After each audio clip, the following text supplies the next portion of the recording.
Do you ever just get those moments where you're completely fine, and then all of a sudden, the grief just crashes over you again like a wave? I don't really like those moments, but I guess they're kind of needed because sometimes your heart can't hold all that sadness, so it kind of has to split it up into little segments. And I guess that cycle will just repeat until all of this grief is out of my system. And here I am, experiencing it all. And what a fucking gift that is. Because you know what a miracle it is that we're even alive? Like, the chances of us being alive are slim to fucking none. I mean, if you really want to think about it, none of us should be alive. Like, I don't know the percentage, I'm going to put it right here, of us being alive, like in the universe, the chance of even one of us being born, and the fact that there's like 7 billion of us. And I guarantee you about 99% of us just sit around thinking about how shitty our lives are. We should just be taking it all as a blessing. It's all just one big experience, and we won the lottery to get to experience life as a human on this earth. And I think it's okay to have negative emotions, but I think it gets really, really draining for both you and everyone around you if you just start thinking of this life as one big burden. Like, oh my God, I have all these things to do, and you know, I didn't sleep well last night, and I have a stomach ache. Like,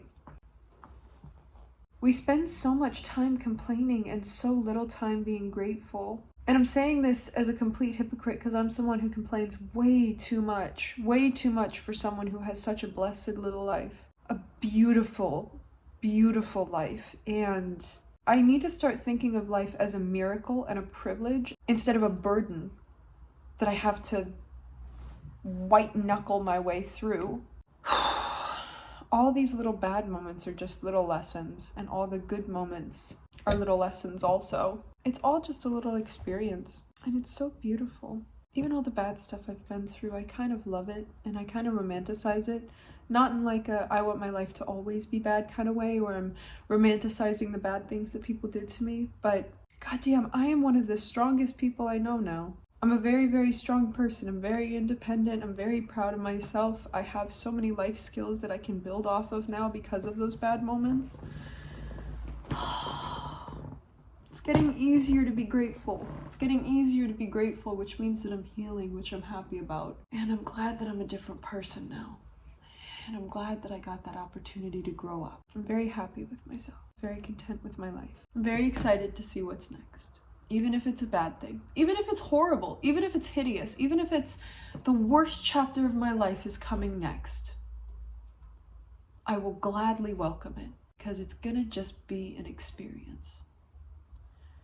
And from that, I will get to feel so many emotions and meet so many people and see so many things that when it's all over and I'm finally feeling okay again after it, I'm gonna look back and be like, wow.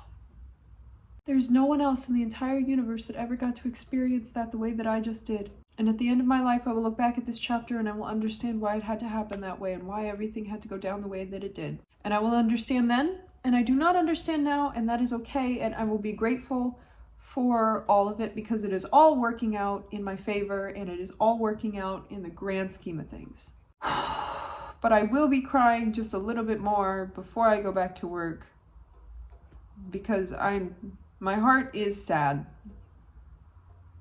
That's okay. The more I cry and the more I express, the sooner the sadness will leave. So I will feel it all and I will let it go.